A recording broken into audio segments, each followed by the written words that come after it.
Sí, es lo que pasa con con toda esta hipótesis de la rebelión y la resistencia, ¿no? Por ejemplo, vamos a un caso bien, vamos a plantearlo con un ejemplo, Star Wars. Sí. Star Wars trata, o la trama más general es de la lucha de la resistencia por destruir, acabar, desmantelar el imperio, ¿no? Pero lo más seguro que pueda hacer la resistencia tras terminar con el imperio es volverse un imperio más que se llame república. Yes. Y donde De toma hecho, el eso pasó. poder se convierte automáticamente en un tirano más, con otro nombre, con otras políticas, un poquito más blandito, pero tirano al fin y al cabo. Y es lo que Pues ahí pasa. rescatas otra vez lo que dijo el Joker. Uh-huh. O mueres siendo un héroe o vives lo suficiente para convertirte en el villano. Sí, O al sí, revés, o sea, exacto. hay unos libros que últimamente he estado leyendo que me gustan mucho, son de Brandon Sanderson, son la saga de Mistborn, se llama El Imperio Final, y ahí explica que, por ejemplo, o sea, es un spoiler grueso, feo, pero uno de los personajes principales termina muriendo, ¿sí? Entonces explican ahí que si él no hubiera muerto, lo más probable es que se hubiera convertido justamente en lo mismo que estaban destruyendo, ¿sí? Porque mm, explica ahí, una buena persona puede convertirse en un mal rey, pero una mala persona siempre será un tirano, ¿sí? Entonces, el personaje que muere era una muy buena persona, pero como empieza a fracasar su reinado, termina convirtiéndose en un tirano, después de que ellos derrocaron al tirano. Sí, sí, exactamente. Y es lo mismo que pasa. Bueno, me viene a la mente Rebelión en la Granja de George Orwell, de Con Benjamín. con Benjamín, exactamente. Benjamín era un burro que ya había, que, o sea, que tenía muchísimos años.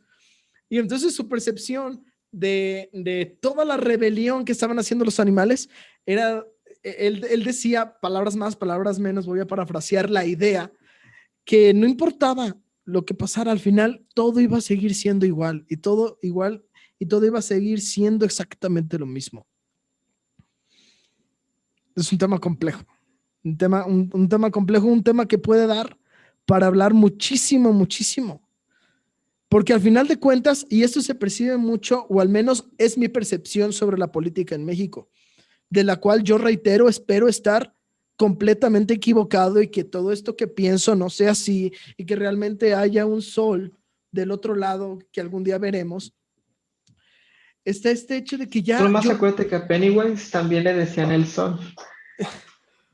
bueno, sí, sí, siempre se puede estar peor, pero por ejemplo, yo espero, o sea, es que ya no importa quién te gobierne, o sea, no importa si es el PRI, no importa Si si es es el mordida de perro de PAN, perra. o sea, no sé si llegue a haber importancia, porque al final de cuentas, gane quien gane, todos terminan trabajando en el mismo sitio y sean del partido que sea y se reparten el pastel.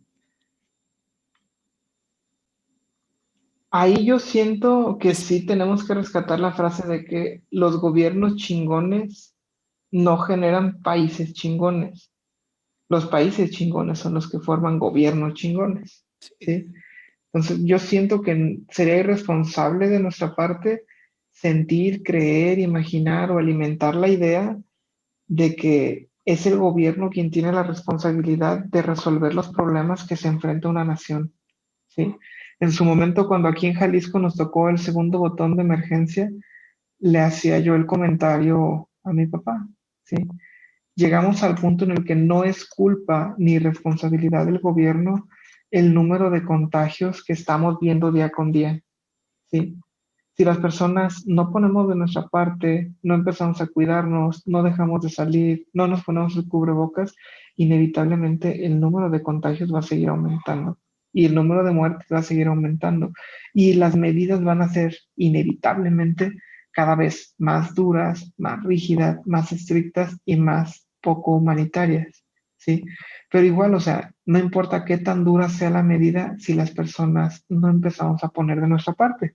En el caso de las naciones y de los gobiernos, si a nivel individual, o sea, obviamente sí se necesita tener una macroestructura, como lo es el Estado, como son los gobiernos, que nos ayuden a regular, ¿sí? Que nos ayuden grabando, o sea, por ejemplo, grabando la riqueza, que es ponerle impuestos al súper rico para que esa súper riqueza que está tan condensada en los bolsillos de muy pocos pueda ser repartida no entre los pobres, ¿sí? No entre los empresarios, sino entre los bienes y servicios que necesitamos pues, para garantizar pues, la calidad de vida digna, ¿sí? Imagínate si a las personas que tienen fortunas mega multimillonarias como lo son Salinas Pliego o Carlos Slim o incluso nuestro expresidente Carlos Salinas, se convirtieran en alumbrado público, se convirtieran en carreteras, se convirtieran en escuelas, se convirtieran en hospitales, inevitablemente se mejoraría la calidad de vida de muchas personas que no tienen el acceso o no tienen un acceso digno a estos servicios.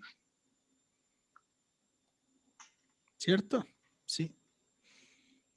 Y fíjate que es muy cierto. Quizá está ya muy arraigado el hecho de querer depender de un gobierno, de querer depender de las instituciones gubernamentales, ¿no? Y Eso se convierte en un paternalismo. sí, sí, exacto, exacto. Y, y yo pienso que la solución está más en manos de lo que nosotros podamos hacer, ¿no? O sea, de lo que Sí, o hacen las sea, personas. hablábamos en cómo se reformaba la institución del complejo de Peter, que un concepto o un punto fundamental es el empoderamiento, ¿sí?